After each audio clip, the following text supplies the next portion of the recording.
సినీ నటి రోజా ఫ్లేట్ ఫిరాయించింది. అయితే ఈ విషయం చూడండి. విజయ్ మొదటి నుంచి కూడా ఆయన డ్రెస్సింగ్ గాని, ఆయన మీటింగ్స్ మీరు చూసుంటారు, ర్యాంపులేసి తర్వాత ఆయన స్పీచ్లు గాని, జగన్ గారిని యాజ్ ఇట్ ఈస్ ఫాలో అయ్యారనేది స్పష్టంగా అర్థమవుతుంది.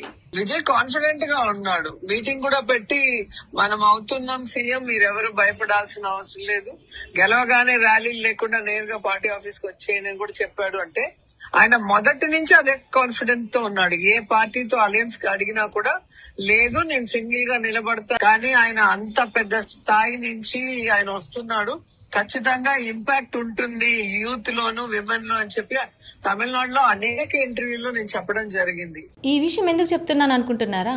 ఒక్కటే విషయం అండి. అంటే ఈ సెలబ్రిటీలు కానీ రాజకీయ నాయకులు కానీ ఎప్పుడు ఏం మాట్లాడతారో మనకు తెలియకపోవచ్చు, కానీ ఏదో ఒక రోజు మాత్రం ఖచ్చితంగా బయటపడుతుంది. అదే బయటపడింది రోజా విషయంలో. అయితే తమిళనాడులో విజయ్ గెలిచిన సంగతి అందరికీ తెలిసిందే. జగన్ ఫోటో పెట్టుకొని ప్రచారం చేసినందుకే విజయ్ గెలిచాడు అని చెప్పేసి రోజా మాట్లాడుకొస్తుంది. ఇలా ఎందుకు మాట్లాడింది అనేది నెట్టింట వైరల్ అవుతుంది. అయితే విజయ్ మొదటి నుంచి వైఎస్ఆర్ జగన్ ఫోటోను ఫాలో అవుతున్నారంట. అందుకే సింగిల్ గా బరిలోకి దిగి కింగ్ మేకర్ అయ్యారని సినీ నటి రోజా చెప్పుకొస్తున్నారు. జగన్ తో సన్నిహితంగా ఉండే వారికి వైసీపీ ఎప్పుడు సపోర్ట్ చేస్తుందని అన్నారు. ఇదిలా ఉండగా రోజా డిఎంకే అభ్యర్థుల పక్షాన ప్రచారం చేసింది. అయితే విజయ్ గెలవగానే ఫ్లేట్ మార్చేసిందా అని నెటిజన్ల కామెంట్లు పెడుతున్నారు. చూద్దాం ఏం జరుగుతుందో, అసలు వాస్తవం ఏంటో.